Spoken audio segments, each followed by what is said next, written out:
ఉంది.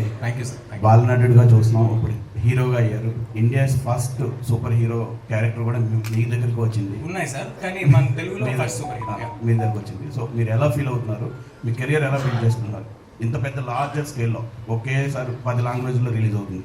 So India, so next career ఎలా build చేసుకున్నారు? దీనికి ఎంత కష్టపడ్డారు ఇది రావడం? ఫస్ట్ మీరు ఇన్ని లాంగ్వేజ్లో రిలీజ్ అవుతుంది అదంతా అన్నారు కదా సార్, అది ఏమీ నా మైండ్లో లేదండి. మా ముందు ఉన్నది ఈ సినిమా, దీన్ని ఎంత బాగా చేయగలం, ఏం చేయగలం, ఇంతవరకే అండి.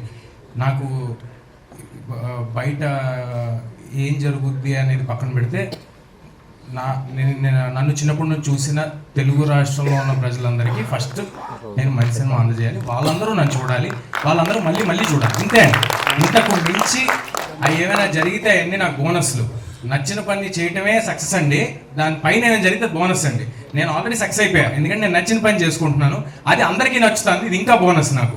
సో ఇక్కడ వరకైతే నేను ఇంతవరకే ఆలోచిస్తున్నానండి. అండ్ కెరియర్ ప్లానింగ్ అంటారా, ఏదైనా సరే కొత్తగా చూడని, ఇంతకుముందు ఎవరు చేయని విధంగా చేద్దామనే ప్రయత్నం జరుగుతుంది. ప్రతిసారి దొరకకపోవచ్చు, దొరికిన ప్రతిసారి మాత్రం నేను దానికి ముందుండి అడిగేస్తాను.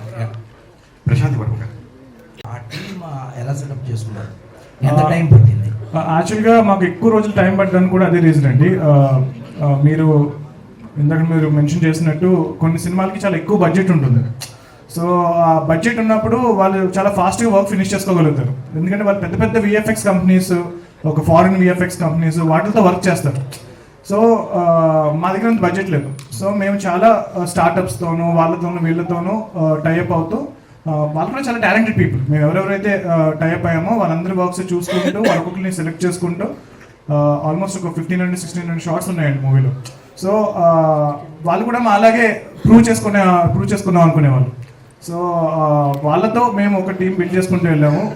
వెంకట్ కుమార్ జెట్టి మా సీజీ లైన్ ప్రొడ్యూసర్. సో తను ఫైండ్ చేశారు ఈ ఆర్టిస్టులు కానీ ఈ కంపెనీస్ని కానీ. సో తక్కువ బడ్జెట్లో మేము ఎక్స్పెక్ట్ చేసిన క్వాలిటీ, ఆడియన్స్ ఎక్స్పెక్ట్ చేసిన క్వాలిటీ ఇవ్వడానికే ఇంత టైం పట్టింది మాకు సినిమాకి. సో అది సార్ మేము పెట్టిన ఎఫర్ట్. ప్రశాంత్ గారు, తేజ